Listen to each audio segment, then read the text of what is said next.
உறவுகள் அனைவருக்கும் வணக்கம். எல்லோரும் எப்படி இருக்கீங்க? நல்லா இருக்கீங்களா? நான் வந்துட்டு இப்போ பையனுக்காக தாங்க இப்போ செஞ்சிகிட்ருக்கிறேன். கடையிலேருந்து நம்ம வாங்கி கொடுக்குறது கூட நம்ம வீட்டில் செஞ்சு கொடுக்குறது தான் எனக்கு ரொம்ப பிடிக்கும். அதனால தான் நான் எப்பயுமே பையனுக்கு வந்து வீட்டிலேயே செஞ்சு கொடுத்துருவேன் எது கேட்டாலும். அதாவது எனக்கு தெரிஞ்சதாக இருந்தால் நான் செஞ்சு கொடுத்துருவேன். அப்படி இல்லைன்னா மட்டும்தான் நான் கடையிலேருந்து வாங்கி கொடுப்பேன். முடிஞ்ச அளவுக்கு எல்லாமே நான் வீட்டில் தான் செஞ்சு கொடுப்பேன். இன்றைக்கி பையன் கட்லைட்டு கேட்டாப்படி. சரின்ட்டு அதுவும் நான் செஞ்சுட்டேன் இன்றைக்கி. கட்லைட்டவே 2, 3 விதமாக நான் செஞ்சு கொடுத்துட்டேன் பையனுக்கு. அவரும் ஆசை தீர சாப்பிட்டாப்படி. நான் ஏன் வீட்லேயே செஞ்சு கொடுக்குறேன்னா, கடையில் வந்து அது எப்போ செஞ்சது, என்னென்ன போட்டு செஞ்சதுன்னு நம்மளுக்கு தெரியாது. நம்ம வீட்டில் செய்யும்போது நம்மளுக்கு தெரியும் இதுதான் போடணும், பிள்ளைங்களுக்கு இதுதான் நல்லது உடம்புக்கு அப்படின்னு நம்ம பார்த்து பார்த்து செய்வோம். அதுக்காக தாங்க நான் எப்பயுமே வீட்லேயே நான் செஞ்சு கொடுக்குறது காரணம். நீங்களும் முடிஞ்ச அளவுக்கு வந்துட்டு வீட்லேயே செஞ்சு கொடுங்க குழந்தைகளுக்கு.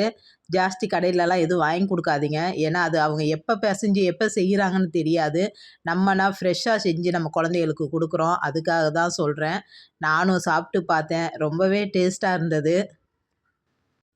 இந்த அளவுக்கு நம்மளுக்கு செய்ய தெரியும்போது எதுக்குங்க பிள்ளைங்களுக்கு கடையில் வாங்கி கொடுத்து நம்மளும் அதை வாங்கி சாப்பிட்ணும் என்ன இருக்குது? இந்த பாருங்கள் எவ்வளோ அழகாக செஞ்சுருக்கேன்னு.